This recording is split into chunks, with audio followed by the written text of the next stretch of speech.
Fernando Sabino e Manuel Bandeira. Trabalho de literatura do CAES. Integrantes: Isabela Souza, Milene Moura e Yasmin Souza. Professora coordenadora Débora Faria Ramola. Terceiro ano do ensino médio A. Hoje falaremos um pouco sobre dois importantes autores, sobre o seu movimento literário e sobre algumas obras. Movimento literário. A crônica contemporânea é um gênero literário que tem no cotidiano os integrantes para o escritor tecer sua narrativa, apesar de ser um texto típico do meio jornalístico. Apresenta também claras marcas de subjetividade, pois o cronista se utiliza de suas impressões para explorar o fato, atribuindo-lhe o caráter humorístico ou flexível. O contexto histórico para essa época literária tem como principal as primeiras guerras mundiais, que trouxeram reflexos para a sociedade brasileira, assim também como a reestruturação do país e também sobre a Semana da Arte Moderna, pelas vanguardas contemporâneas e o tradicionalismo.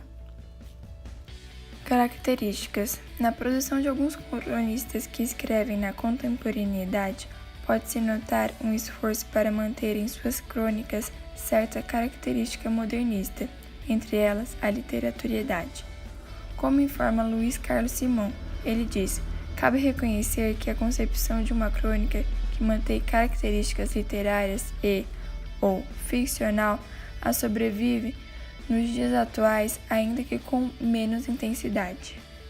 Outros autores também dessa época foi Rubem Braga, com 50 crônicas escolhidas e Morro do Insolente. Também teve Paulo Mendes Campos, com O Amor Acaba e Diário da Tarde. Teve também Luiz Fernando Veríssimo, com Os Espiões e Gula, e Sérgio Porto, com As Cariocas e O Homem ao Lado. Fernando Sabino. Fernando Tavares Sabino nasceu em Belo Horizonte em 1923. Com 13 anos, escreveu seu primeiro texto para a revista de Secretaria de Segurança de Minas Gerais. Com 15 anos, tornou-se colaborador regular da revista Alterosa de Belo Horizonte, onde publicava artigos, contos e crônicas. Em 1941, ingressou na Faculdade de Direito de Minas Gerais. Em 1941, publicou seu primeiro livro de contos, Os Grilos Não Cantam Mais. Fernando Sabino mudou-se para Rio de Janeiro, onde, em 1946, concluiu o curso na Faculdade Nacional de Direito. Nesse mesmo ano, vai para Nova York, trabalhar no Escritório de Comércio do Brasil e, posteriormente, no Consulado do Brasil. Durante esse período, enviou crônicas para o Diário Carioca, o jornal. Em 1948, retornou ao Brasil. Depois de 23 anos, quando começou a obra, publica O Grande Mentecapto, que lhe rendeu o Prêmio Jabuti. Importância e curiosidades. Ele ficou conhecido por seus romances e crônicas. A contribuição de Fernando à literatura deu-se através de seu grande talento para escrever ficcional. Ganhou prêmios como Jabuti em 1980 e recebeu em 1999 da Academia Brasileira de Letras o maior prêmio da literatura brasileira, o Machado de Assis. Suas obras são Os Grilos Não Cantam, A Marca, uma novela, A Cidade Vazia, que é uma crônica, A Vida Real, outra novela, Lugares Comuns, O Encontro Marcado, Um Homem Nu, uma crônica e A Mulher do Vizinho. Seu estilo se dá por uma escrita engajada, por meio do processo literário do modernismo. O Homem Nu. Nesta crônica, o autor aborda sobre um homem que acorda e diz para sua esposa não levar o dinheiro para pagar a prestação da televisão. A pessoa viria a receber naquele dia. Sua esposa o aconselhou a explicar ao cobrador, mas seu marido falou que não gostava de fazer isso, pois gostava de cumprir os seus compromissos. Então teve uma ideia de não atender e ficar quieto dentro de casa para que o cobrador achasse que não havia ninguém. Depois o homem se dissipou para tomar banho, mas a sua mulher entrou antes e o trancou no banheiro. Enquanto isso, abriu a porta e serviu para pegar o pão, que que o padeiro havia deixado. Um homem nu olhou para um lado e para o outro antes de sair, viu que não havia ninguém e foi pegar o pão. Quando saiu, a porta bateu com o vento e trancou-o para fora. O homem, apavorado, tocou a campainha, bateu, chamou pela esposa, mas ela não abriu a porta. Provavelmente sua esposa pensou ser o colaborador. Então, começou a ouvir um barulho na porta e no elevador. Pensou que era um cobrador de televisão. Ficou escondido na escada, mas não era. Chamou novamente Maria, sua esposa. Dessa vez não teve tempo de sair. Ouviu passo na escada vindo lá de baixo e correu para se esconder no elevador. E só foi aí que teve tempo de fechar a porta. A empregada passou e o viu. Interpretação: o homem leva a sério as suas finanças e esquece que um dia precisa pagar a televisão. Então avisa sua mulher, mas ela se esquece de que não é apenas isso que pode acontecer no meio do caminho.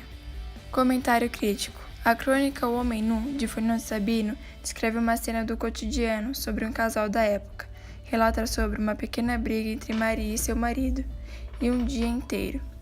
Feito na terceira pessoa, o autor apresenta o personagem de maneira cômica, tentando passar a mensagem de que muitas vezes fingimos não termos problemas no cotidiano, mas independente do que venha, você deve resolver os seus problemas de frente e não se esconder deles.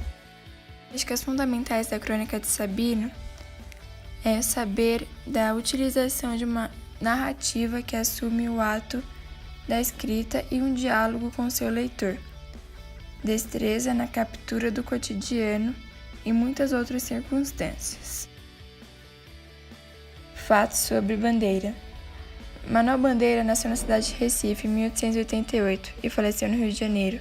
Estudou Humanidade e Arquitetura, mas interrompeu para tratar uma doença. Inclusive, a angústia provocada por ela marcou boa parte de suas escritas poéticas. Bandeira chegou a ser internado na Instituição de Saúde de Petrópolis e Teresópolis, mas não deu muito certo no tratamento.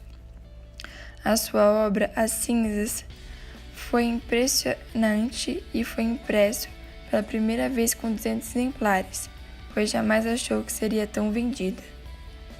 Suas principais obras foram Crônicas de Províncias, Guia do Ouro Preto, Noções Históricas e Literárias, Autorias de Cartas Chilenas, Apresentação de Poesia Brasileira, Literatura Epístona, Gonçalves Dias, Itinerário de Passárgada e Flauta de Papel.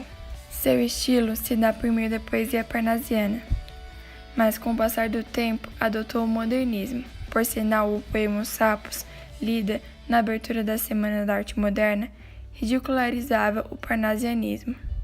Há uma presença marcante da religião em suas obras. Santos, como Santa Teresa, Santa Clara e Santa Maria, são temas comuns. Acometido pela tuberculose, escreveu uma obra sobre isso. Manuel Bandeira se considerava um poeta ruim e um cronista de província. Ele também ficou conhecido por traduzir para português as obras de Brecht, Shakespeare e Schiller. Ele costumava se gabar de um suposto encontro com Machado de Assis. O enterro do Senhor. Senhor esteve muito tempo doente, com muita tosse, mas sempre feliz. O narrador conta que um dia estavam esperando o Senhor para uma roda de música e ele não apareceu, então explica sua morte, que foi de hipótese fulminante. Seu enterro foi uma verdadeira festa, para lembrar como havia sido sua vida. Interpretação. Na crônica extraída do livro Os Seis Vagabundos, de mais de 50 crônicas, narra sua convivência em vida com o famoso compositor de música popular brasileira, Senhor, que muitos dizem ser o autor de uma de suas primeiras obras de samba. A cena de seu velório é o que faz a peça ser descrita de alto valor. Comentário crítico. A crônica conta a história de um homem que estava doente pela vida festeira que levava. É interessante a ideia do autor de ressaltar que o Senhor não queria e nem se preocupava em melhorar. A resenha conta indiretamente uma vida de alcoólatras e fumantes que gostavam de manter o que viviam, mas também sabiam que isso ia os matar. Características da obra. O poeta transita do parnasianismo ao modernismo. Experimenta vários tipos de adeptos e ritmos em suas obras e aspectos bibliográficos. Esse foi o trabalho, espero que tenham gostado.